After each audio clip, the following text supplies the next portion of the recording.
I would like to bring and welcome folks to the 18th meeting of the 46th year of the Rotary Club of Dublin and Worthington. Today's invocation and pledge is being done by Katie. So if you would unmute yourself, Katie McCartney, and go ahead. Okay. Everyone bow your heads. Thank you, Lord, for this time with our Rotarian friends. Help us get through the next couple weeks and let us be able to celebrate Christmas in a unique way in 2020. And please, Lord, let the vaccines that are coming out here soon be of help.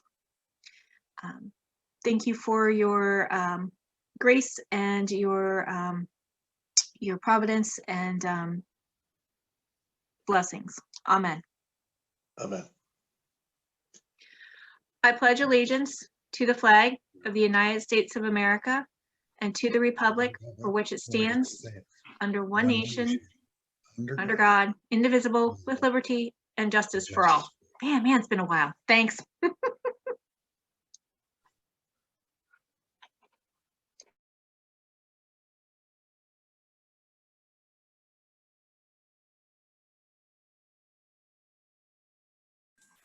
Thank you, Katie. Yes, it is a while since you were in probably high school or elementary, and we all kind of struggle with that on occasion. At this point, President-elect Steve, do you have, can you introduce guests? And I think you may have a survey. It's not a survey, it's a poll, but yeah, poll. We're gonna have some fun. Just looking around, I do not see any guests. Our speaker will be introduced later. But first, let's do some happy dollars. And I will say that I have a happy dollar. I'm getting a new floor installed today and a new dishwasher. And it has been very difficult to use a crappy dishwasher in this interim period, but I'm glad that that is coming to an end. And I've never been so excited about a dishwasher. So I'm happy. Who else? Speak up. I have a happy dollar. This is Darnell. I have a happy dollar, and I want to thank all of those who volunteered to help deliver gifts and make 31 children happy this past weekend. As we coordinated again this year, and it's probably been at least 24 years or so with the Kilbourne High School community to deliver gifts to the needy families in our community. Yeah, phenomenal effort. That is fantastic. Thank you. I have 20 happy dollars. 4 years ago, John Jacobs celebrated the results of the election by giving X number of dollars for the number of electoral votes that were. Now, at my age, I should have forgotten about what happened 4 years ago, but I didn't. And so I would like to authorize Jennifer to charge $20 to my account for the 306 electoral votes that went the way that I like. I was irritated by it happening that 4 years ago. And so I just waited to have a chance to have my contribution in that thing. So that is my contribution at this point to the club. Thank you. Fantastic. One more. I have to give $10 to the 5 different projects that this club pulled off in approximately 30 days. That's unbelievable. And we will pull off the final one on the 17th, and we'll have announcements about that tomorrow evening. But the club has really stood up and done some tremendous work in the community. And So that's $10 of funds, 2 for each. I have a happy dollar. Speaking of which, I just want to say the auction looks like it's doing really well, along with the 50/50 raffle. Just taking a peek once in a while. So I just want to put a happy dollar in for that, and also how well we've been doing on social media. I've got a happy dollar for Abe because I'm not sure how happy he really is all the time. So if he says he's happy now, then I'm happy. Wonderful. Thanks, I thanks, have Gary. I have mine's not really a happy dollar. It's really a sad dollar. My son-in-law lost his dad suddenly and unexpectedly at 74 years old. Just like that, he had a stroke in perfect health way too soon. It just tells you, though, how fragile life really is and how their lives have changed without this dynamic person. So call someone you love today. Thank you. Can anybody leave us on an actual happy note? Okay, I'll do this as a happy dollar. I was going to do an announcement, but I want to thank everyone for their poinsettia purchases and John for delivering to the nursing homes. We got a lovely thank you note from the Bickford of Worthington, how they're so excited to have their poinsettias, and it's really making their holiday bright, and they're wishing us a Merry Christmas and happy, healthy 2021. So there's a bright note. Thank you. Wonderful. And I have posted a link to the auction and to the raffle in the chat of this meeting. And before I give it back to Jim, we're going to do a poll, a fun poll. So everybody should see the poll now. And the question is, how many poinsettia plants did our club sell recently? And the options are 538, 543, 504, or $1, Bob.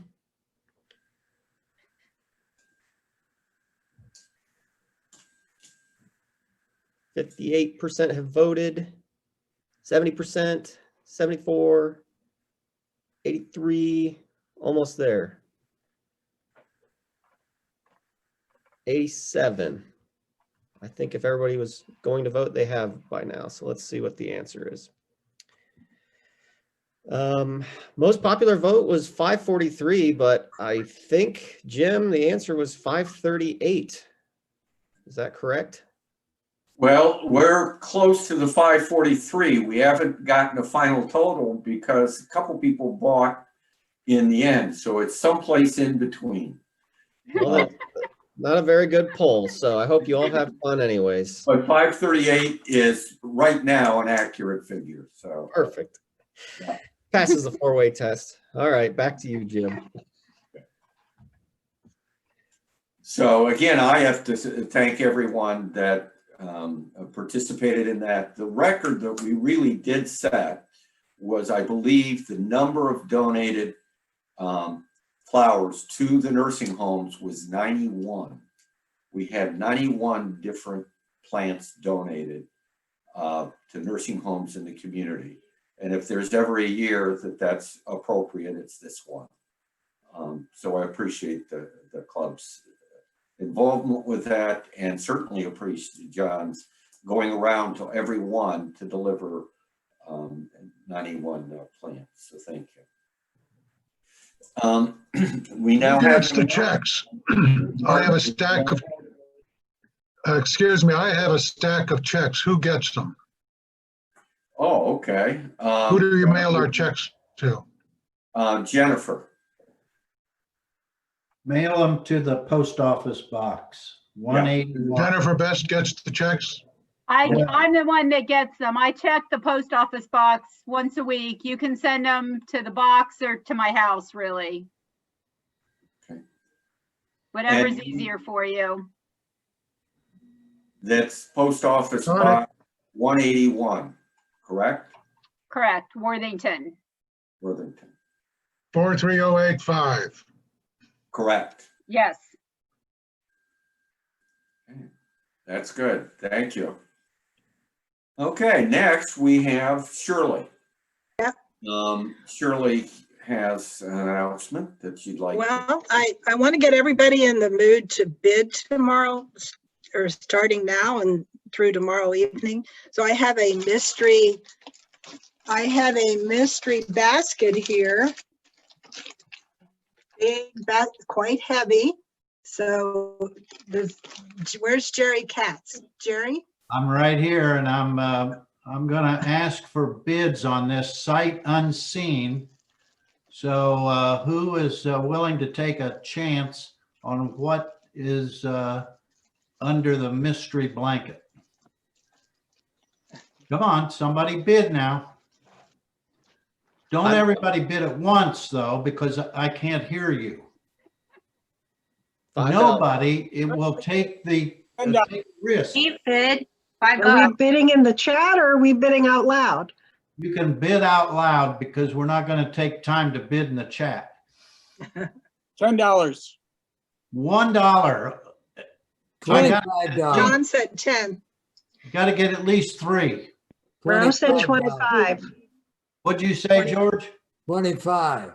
Okay. Rose said 25, but okay, I'll go 30. Okay, well, Shirley, take a look in there. Don't show us, but take a look in there. Are there any nuts in there? On Well, the screen. it's from my friends. It's donated from my friends at Park National Bank. And it has nuts and chocolate. Okay, now wait a minute. All Shirley, kinds of stuff. I know there's a lot of people, there's a lot of nuts in our club. And they also like chocolate. I'm sure of that. Right. So unless you're allergic to chocolate, I think the last bid was $30. So now I'm looking for more because you know what's in that gift. Well, it's from Sugar Bush, if that helps. It's a No, nice that basket. doesn't help. That It doesn't help. does. It Give me helps. $35. Somebody give me $35. So, Alcohol? Wait, but wait, Jerry, wait, there's a bonus thing in here that will make it go up. There's a bottle of Robert Mondavi Merlot red I think we wine. got 35. 35. So there's wine in here, 35. Look at all that. Look at that. which is why we're auctioning it off. Jim Farmer, give me a bid. Has Go ahead, chocolate, Jim. Give me a bid. popcorn, $40. Was that you, salami. Jim? Can't hear you. yeah, I'll bid $1 more than the last bid. Okay. That's good. That's real good. All right, are we gonna let this go for, what's my highest bid here? 41? 42. 42. That's Okay. George. That's George for you, 42, yeah.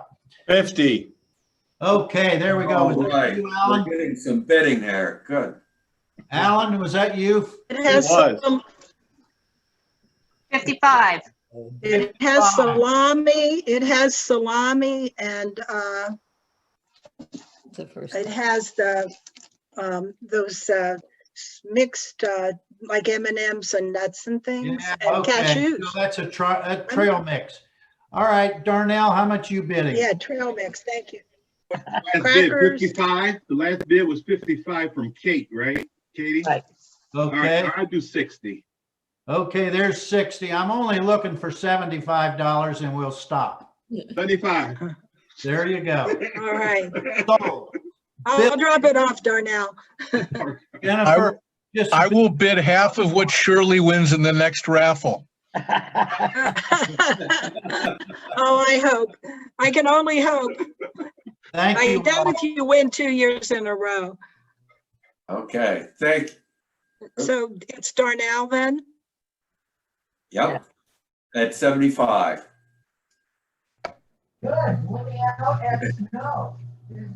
Back to you, Steve. Darn, Oh, any other announcements? I'm sorry. Wait a minute, Darnell, do you want me to drop this off at your office?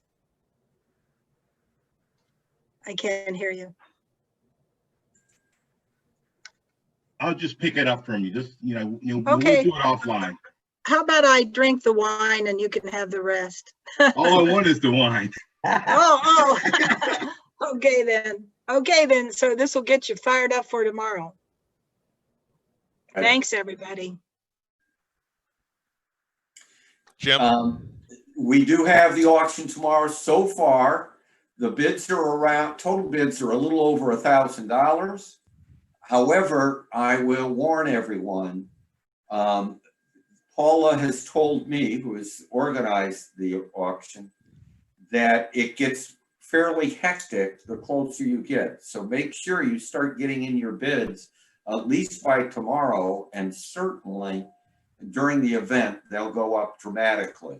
So please do keep an eye on it. The bids start to close at 7 o'clock tomorrow evening, and will be part of our program tomorrow evening as we close out the bids between 7 and 7:24. Items will start closing at 7, and then we'll go successes well down the line until all 45 items are sold. Any other announcements? Jim? Yes, Don. Yeah, Don Motley here. Several of you have both the community service committee members and the captains of the pantry donation project were invited to a community services committee meeting on Friday. I just wanted both to remind everyone of that meeting, and also to let you know that this morning I sent out an updated Zoom link, taking advantage of Dave Kittredge's unlimited Zoom account, so that we don't have to sign off and sign back on again every 40 minutes. So please sign on using the Zoom link that was sent out this morning, and I'll send out another reminder of that on Friday morning so that it doesn't get stuck at the bottom of people's emails. Jim, one other exciting announcement I forgot. I checked with the donation that Al Wu made for Giant Eagle, and that can be used in the liquor store. So if you were looking for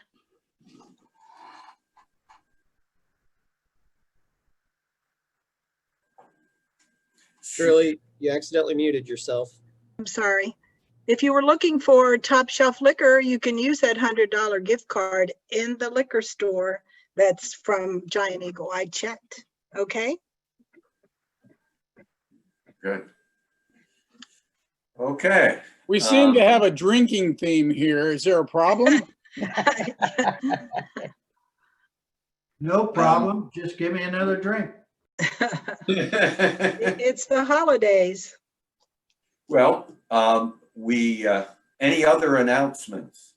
Yeah, I just want to add that on top of sharing the link to the raffle in the chat, we are only $5 away from crossing the $2,000 threshold. So if you have not bought your raffle tickets, all we need is one more purchase, and that equates to 2 years locked in for a Dominican youth to go to school. Wow. Good. Okay. Yeah. How is the 50/50 raffle? Like, is this one of the higher raffles we've done? Yes. This is actually going to break records over the prior ones, I believe. Dorothy may. Awesome. Or Rachel. Rachel, you might.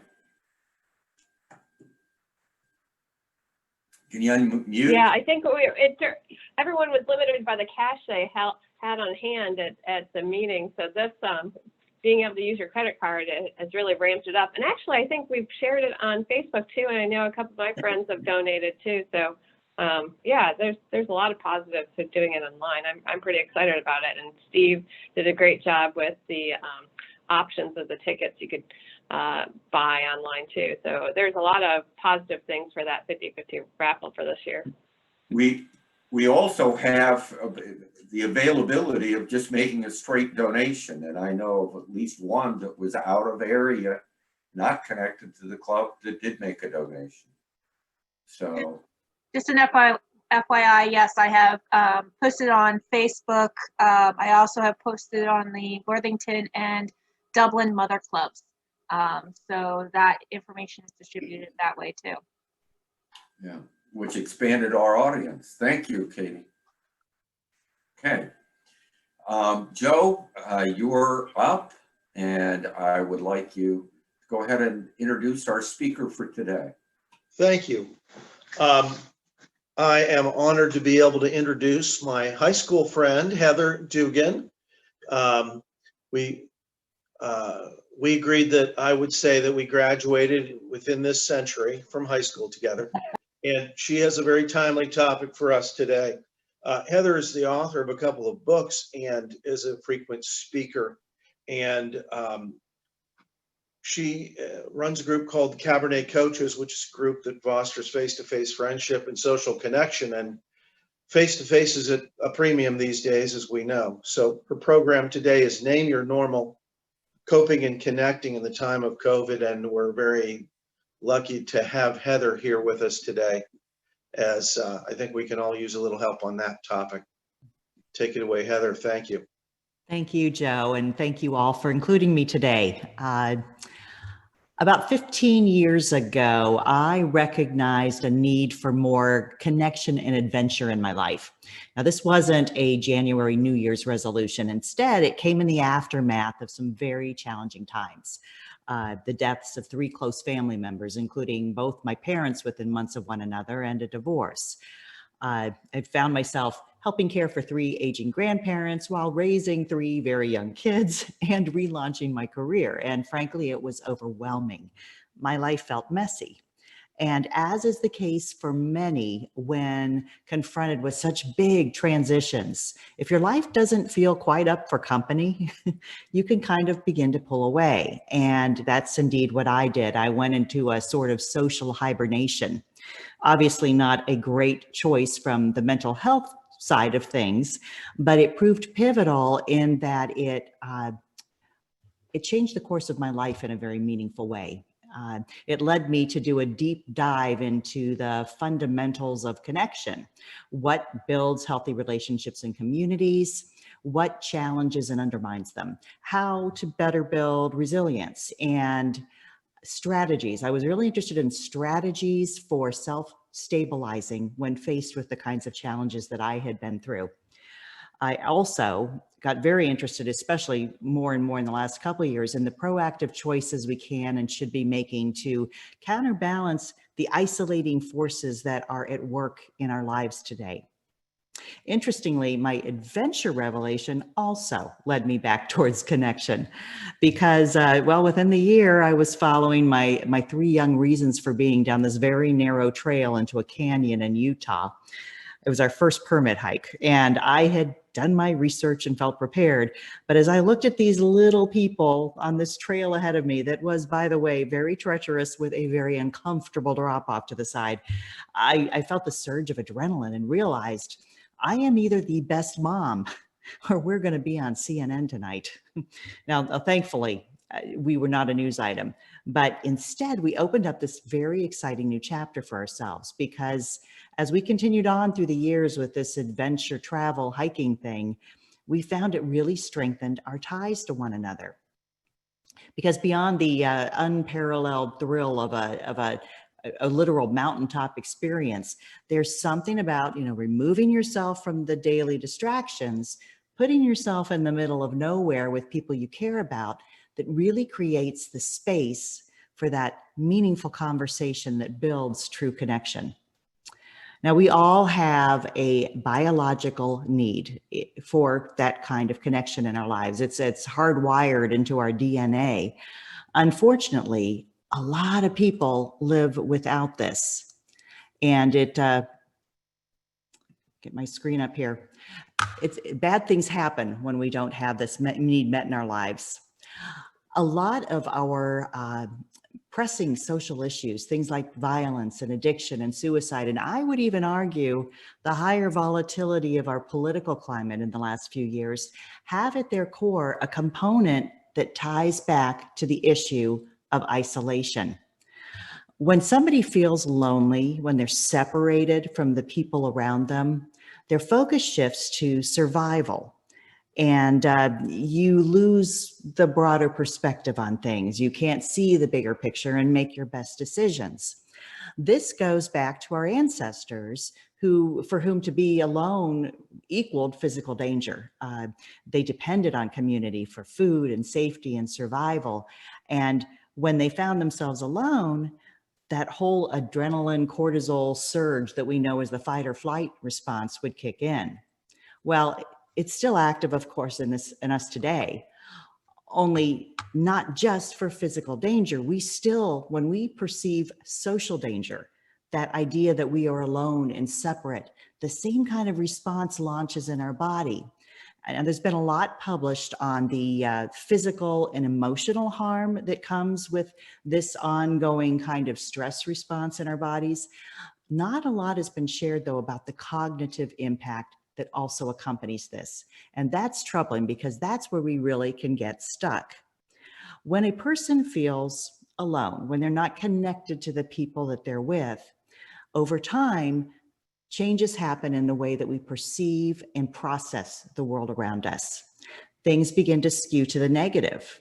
And this changes the way that we approach and respond to other people. Now you can see with that going on, a temporary situation like a pandemic that isolates us can shift into a more chronic condition because it becomes a self-perpetuating cycle for people.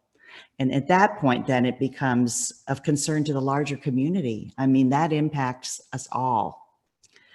Loneliness has been trending up ever since I started tracking it several years ago. Pre-pandemic, though, as you can see from the statistics here, people already knew what this felt like. This is just a magnification of something that many people have already been living with. Now, for others, it was a kind of maybe an uncomfortable spotlight that revealed something they kind of were concerned about, but didn't really identify yet, that maybe they were more connected to individuals in the work context than outside of those hours, and that their real deep connections don't extend beyond the office perimeter. So this has been a time, a real awakening for many, many people.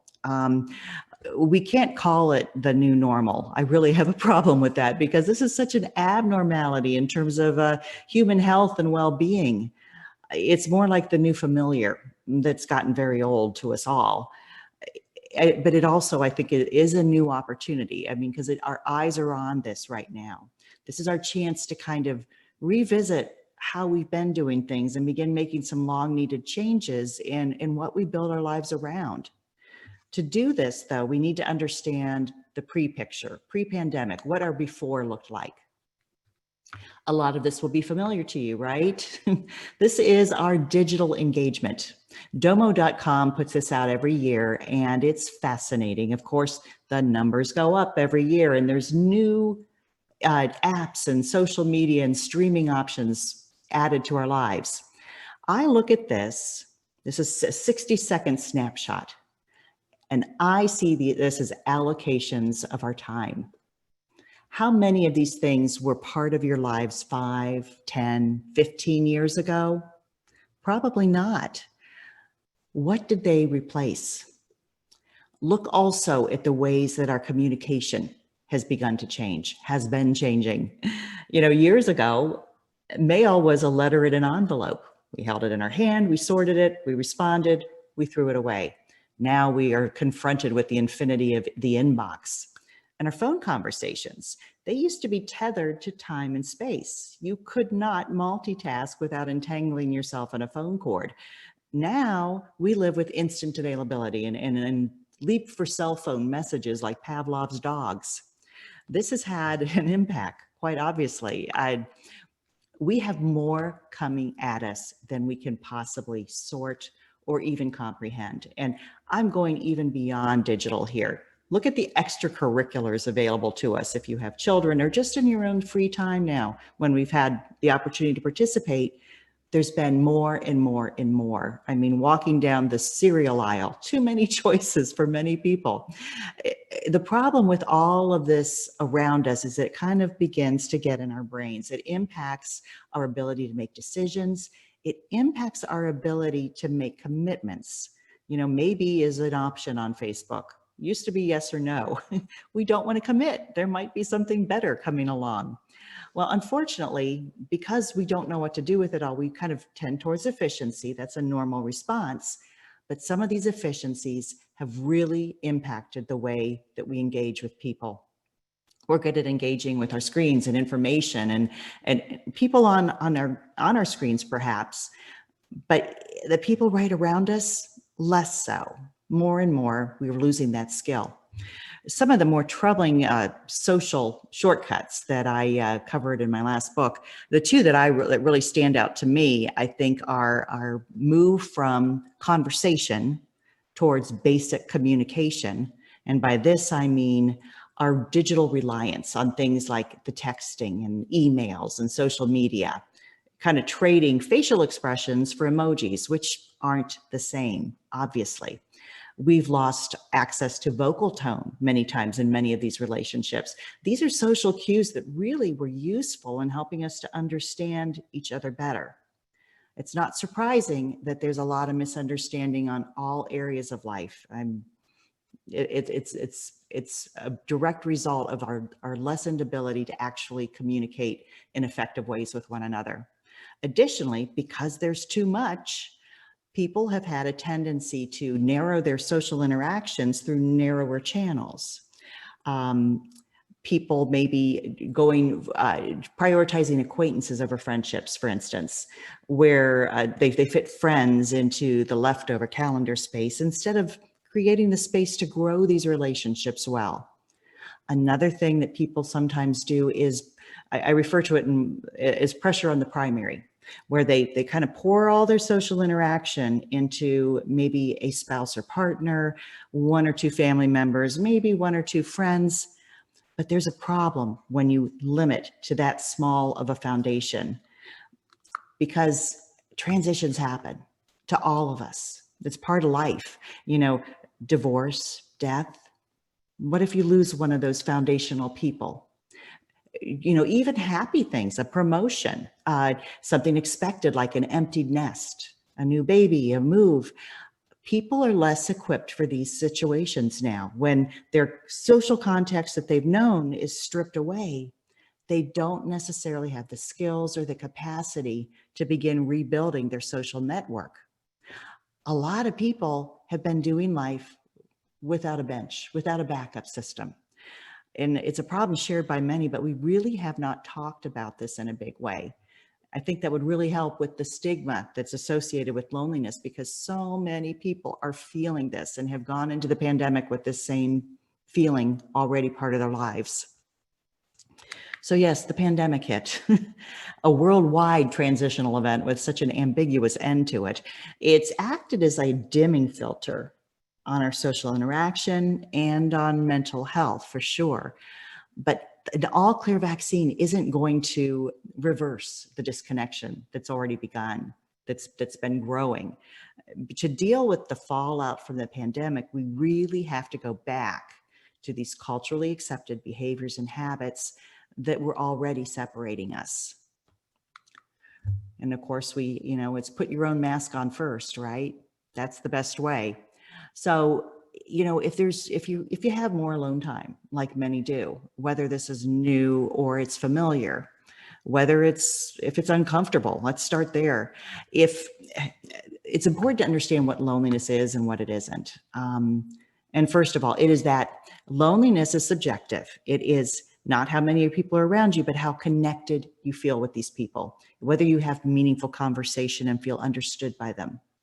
People feel as though this is a reflection on themselves if they don't have that, when more often, loneliness, that feeling is simply an outcome related to some uncontrollable circumstances, a pandemic, for instance. It's not a personal failing. And understanding that is a good step to moving forward to actually doing something about the situation.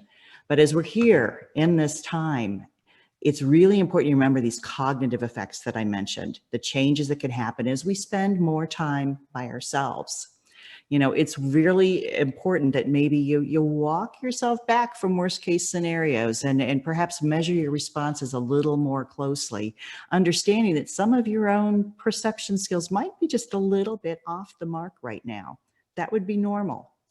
Also important, monitor that voice in your head, the one that does the snarky play-by-play. A lot of people admit to that going on, and it's just not helpful. My thought is, you trash talk the home team? This makes no sense. Years ago, I made this decision that I would not say anything to myself that I wouldn't say to one of my kids. And that will clean up your language very quickly. Substitute anybody you care about. It's a good way to live. It's very supportive of self, and we need to support ourselves more. Also important, in order to kind of understand the control that you still do have at a time that everything seems like it's flying loose, understand the opportunities you have to choose right now. I like to ask people, you know, what do you not miss from the old life? For many, it would be an overloaded schedule, maybe some social niceties that were more tied to appearance than pleasure or utility. This is a good time to kind of identify what those shoulds were and just push them off your calendar. We don't have to live with that. And it's important to kind of identify them now, because shit will be there knocking on the door in a few months from now. And, you know, the decision made ahead will help you to stay true to what you really truly need. Also, what do you want to keep? I mean, we've got some new habits and rituals now, and not, you know, some of them are actually very good. And I think it's good we protect those. Figure out what has added meaning to your life right now and what's made it more pleasant. And hold on to those so that you don't accidentally drop them as we are running back to get engaged with life again. And then look clearly at what is missing. That's the hard part for many. Instead of filling in the space with the usual digital distractions, consider what might belong there instead. You know, if it's more social interaction, this is the time to begin thinking and beginning building in that direction. In my books, I talk about someday living. A lot of people also have, when we have a lot coming at us, one of the things we do is we postpone our pleasures and rewards. We kind of hold our carrot on a stick with a very stiff elbow and never let ourselves get there, whether we think we don't deserve it yet or we'll enjoy it more later. You know, there's a lot of things we don't allow ourselves to enjoy. And I like to remind people that, you know, actuarial tables are estimates. Your own mileage may vary. If something is a priority to you, put it on your calendar. You know, you don't know how much time, and it's certainly a good idea to be true to the things that are important to you. Relational. Oh my, it's like we're stuck on a road trip with this broken GPS right now.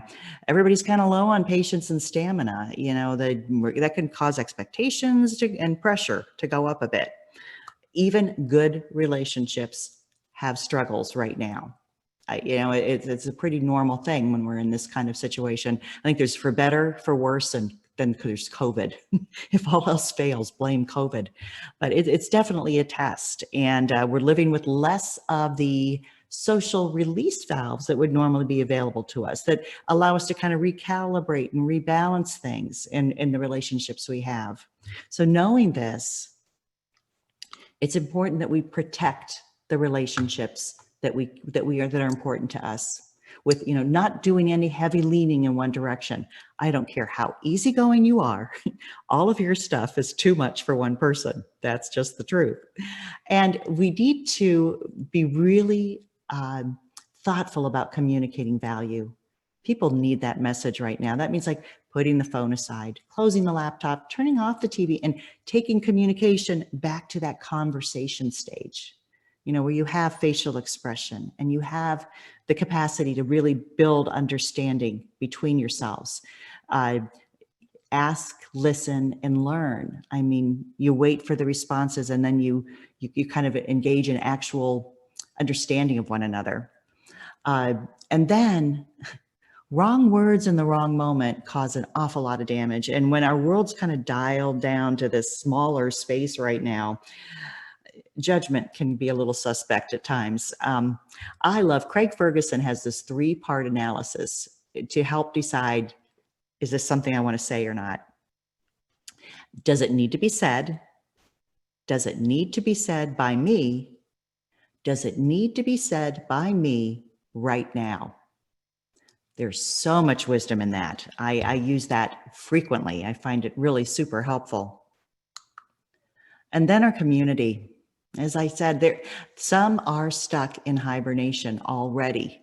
There's that stigma that we know, people like it's associated, being alone is associated with a punishment or a judgment.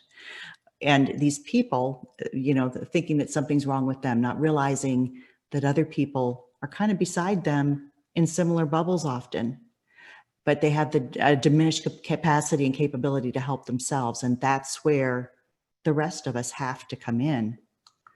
We do that by first, I think, building up our own other awareness. You know, it's pretty normal right now when we're, you know, dealing with more stresses and have less going on. We're out of conversation items with the people that we talk to because it's all the same every day, right? There's a normal tendency to focus inward more and to become more self-absorbed. And when we're getting in and out of places, avoiding proximity and having that awkward moment where you look at masks and you're not sure what's going on under there, you know, what's the whole picture? What's the message there? It's sometimes feels more comfortable just to kind of delete all that from view and pretend, you know, that the people aren't there. But that doesn't help anybody. It limits us to our own little worlds and our own little problems. And it certainly does not keep us in the engaged kind of living that we all need. So the little gestures matter more than ever right now, you know, waving, calling out, pausing for pedestrians when you don't have to let them cross in front of you in a parking lot. All of that says, I see you. And we all need to be seen, and we need to know that we're all in this truly together. Volunteering, of course, we know how important that is. And it kind of is an esteem booster in my mind because it reminds us that we have something of value to share. Really important because it's easy to forget that. But all these things, somebody has to go first. And that's where we have to learn to take initiative and be comfortable with it, understanding that people have a reciprocal need for that connection. They're not doing you a favor when you connect. You're doing both of you a favor just by reaching out. And then grace. We all need a little more of that right now, especially right now. In 2000, I was stuck in rush hour traffic on 270, trying to merge onto the exit. Fun place, right? And I was on my way to a funeral home to see my dad's face for the last time. So it was a pretty bad day for me. And nobody was letting me in. I did all my best waving and smiling and nobody would let me over. And anxiety was going up because I was running out of tissues and time. And so this car pulled up next to me and I felt this little flutter of hope that maybe somebody was going to help me. And we leaned forward and made eye contact. And then he leaned forward just a little more and pressed on his horn and gave me the finger. And I laughed. I remember thinking, if you only knew what you just put into my already difficult day.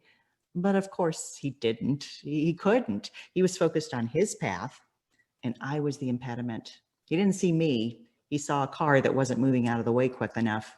And he was busy thinking about his big choice, you know, left middle finger or right middle finger.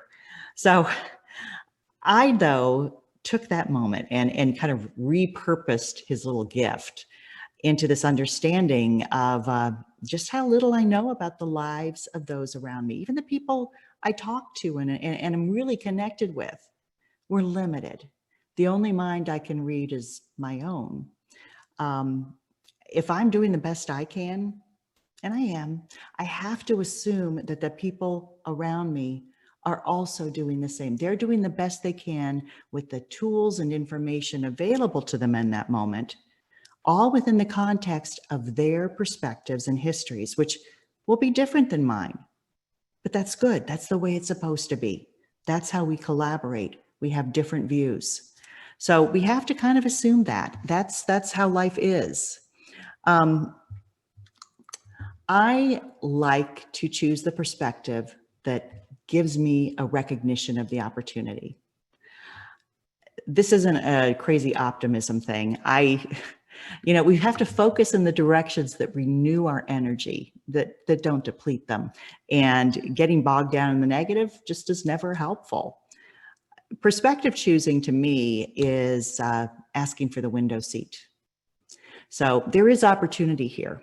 This experience is changing us all through our actions and our non-actions. We're right now choosing our 2021 and the years that will follow. We're mapping things out for the next generations. It always comes back to who you want to be, doesn't it? Who do I want to be? Who do you want to be? Who do we want to be together as a community? We can't let disconnection be a default normal for any of us. The way we push against that is by making the little choices that create the space for conversation and connection, by being willing to go first and reaching out to those around us, by developing new channels for connecting the disengaged that are there and waiting and feeling a little hopeless right now, and by prioritizing connection over efficiency. Removing the COVID filter isn't going to reverse this disconnection. It won't reverse the dimming effect of COVID.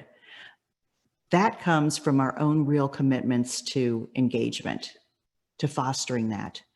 And only that is what's going to lead us into that better connected kind of world that we're hoping to be a part of again soon. So obviously, this is an important thing to me. I'm interested to hear, if there's time, how anybody else has been seeing this in the members of their community and their family. There's impact. Anybody have any comments?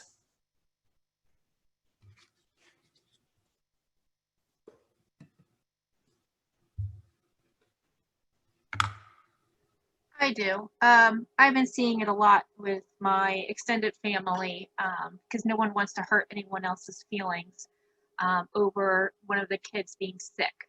And, to me, it's just, as we come to the conclusion, it's just not worth it.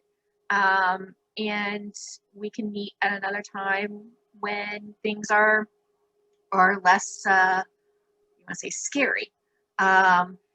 It's tearing them apart, and it's sad to see, but it's overcoming a lot of traditions and making new traditions, or making like exceptions for this year. As I like to joke, it definitely the ornaments that are coming out with the toilet paper, that just completely describes 2020. Doesn't it though? Yeah. Right. And that's the hardest part, is getting others to understand it's okay that this year is not going to be normal or traditional in that realm. But honestly, it was a great presentation you did. I've seen a lot of things that you were talking about. And from my perspective, what I do, I wish we would have more conversations, like even just like this, face to face, because I think it would help a lot of issues that we face on the non-verbal or non-seeing communications. Right.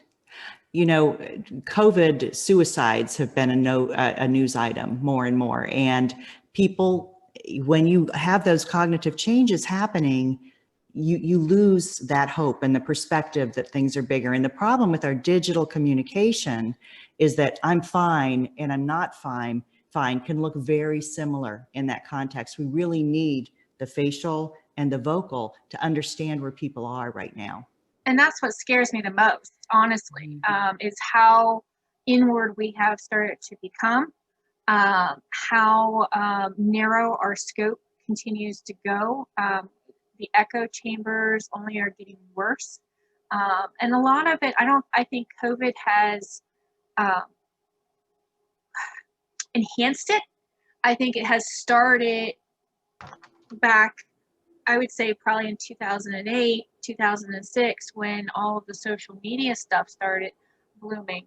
And a lot of it is the superficial, because you can have a grand, happy face and still look like you are the happiest person in the world according to social media, but you are dying inside and nobody knows. Nobody can know because you don't have this. You don't have the facial recognition, or even just like right now I have you on my screen, I'm seeing you, I'm talking to you. And we don't have that. Right.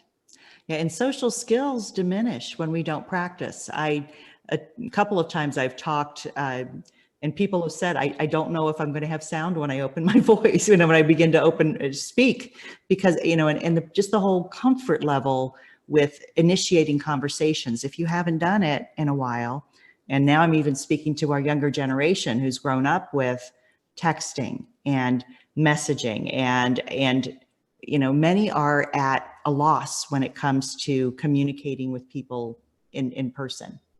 Yes, I have a Gen Z son. I know exactly what you're talking about. It is something personal. He's on anxiety. He's been diagnosed with anxiety, which I find hard to believe at age 14. And it is tough to get because of that disconnect, and everything is online, and teaching him how it's okay. It's okay to fail. It's okay. It's not a bad thing, to be honest with you. Right. And that's been a really tough lesson to learn. Well, they have very different pressures than we grew up with, and that is a lot to juggle. And the parents, there's not like it's not like we can look back and say, oh, this is what you do for this. We're figuring, you have to figure it out as you go. I'm of a different generation because of how I have to parent my child, because this has never happened before. Yeah. Jim, I'm curious with you being in the counseling field. Do you have anything to share? The one part that you had said about monitoring reactions and self-talk, just yesterday, sometimes out of the mouths of children comes wisdom. And my 5-year-old was talking to my daughter, and she said, "Mama, you talk to yourself like Dada." Of course, I'm Dada. And she says, "Yeah, I know I do." She says, "I talk to myself too, but Mama, sometimes I lie to myself." I think nobody likes me and nobody cares. And I thought that was really out of the mouth of children sometimes comes truth that we all have to remember, that sometimes we're lying to ourselves. Do that self-talk. We really need to challenge that. If I even though she's 5, I think she's learning an important lesson right now. If I may speak here, we are finding that our friends are disappearing. And just yesterday, we got a call that a good friend had died, not COVID, but at our age. And so I think that there are different problems with each one of our generation in terms of loneliness. Now, I think that there are differences, and my wife is certainly working differently than I am in terms of her communication. But as we get along, I think that little by little we get isolated with our family, and then that is about all that we have. Our friends. I don't know. Most of my friends I've been retired now for 25 years, so many of them are gone by this time. So I think that there are also generational age difference rather than generational difference on how one reacts to this loneliness. True. True. I mean, that's the whole, and I think that's, again, that giving grace thing, understanding that people are filtering this all through what they've experienced. And, you know, it's going to be a different take on things than whatever, you know, we've had leading up to this point.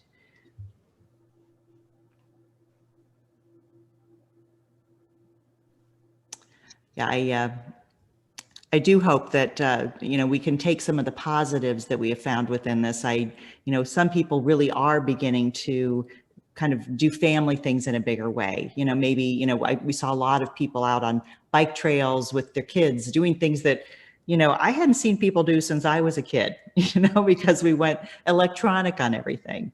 And that's kind of refreshing to see. You know, that would be wonderful if we can continue that kind of thing.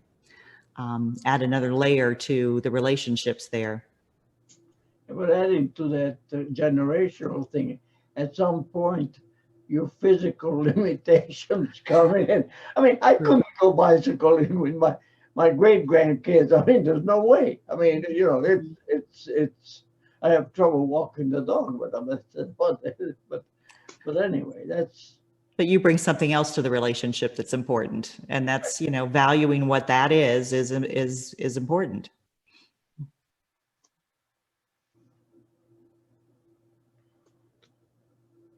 This is Rachel. I agree with everything you said. One of the things I'd like to point out as one of the reasons we're also, I don't think we have as much social connection as how we live and in neighborhoods that aren't mixed use, and we are in cars everywhere. Like, our lives don't get us actively engaged, bumping into people walking or biking or using public transportation. And we're segregated in these housing communities, or you leave your door into a car and a car to a parking spot to a place, and you don't have as much just interaction with people on a day-to-day basis, and that's from the government level with how our zoning and requirements for parking and those are things I'd love to change too. But no, that's I love this whole conversation.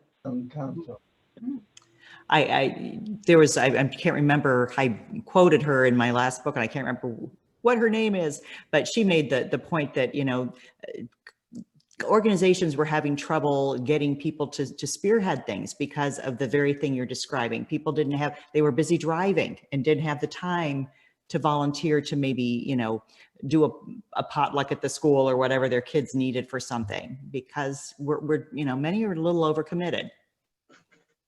I was definitely one of those parents for many years. You know, it was, you just pray you be awake enough to remember it all later.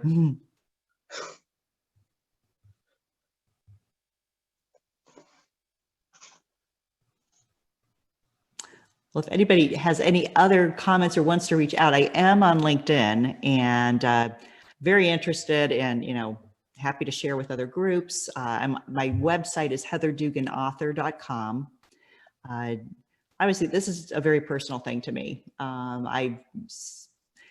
I think once you pull yourself out of a bad place, and maybe it's because I'm an oldest child too, I don't know, but you know, you want to help save people a few steps. And I look around now and I just see, you know, I have deep conversations with strangers from a distance, but I mean, you know, a guy at the Home Depot, people are hurting, and you know, the more available and aware we are of people, it can make a big difference for them. Well, I thank you, Heather, for your presentation. I ask if you can stick around a little bit. We have a more informal chat, but we need to end the formal part of the meeting. So if you can stay around for other questions or comments after this, I would appreciate that. So as we close, I first want to say there has been tremendous response by the entire club over the last month to do as many things as we have on our plate. I appreciate you here today, Heather, and we will be looking forward to the next or tomorrow night, and hope everyone can attend tomorrow evening. Please do come. It gives us an opportunity, and there will be chat rooms for smaller groups as we celebrate the holidays. So please do come, 6:30. We'll start that and end at 8. Steve, could you set up the 4-way test? And I would like everyone to repeat after me as part of the 4-way test of the things we think, say, and do. Number 1. Is it the truth? Number 2. Is it fair to all concerned? Number 3. Build goodwill and better friendships. And number 4. Will it be beneficial to all concerned? And again, thank you for attending today. For those that would like to stick around and ask Heather's any more questions or have conversations about today, please do stay online. And hopefully we'll see all of you on tomorrow evening. Thank you again for attending.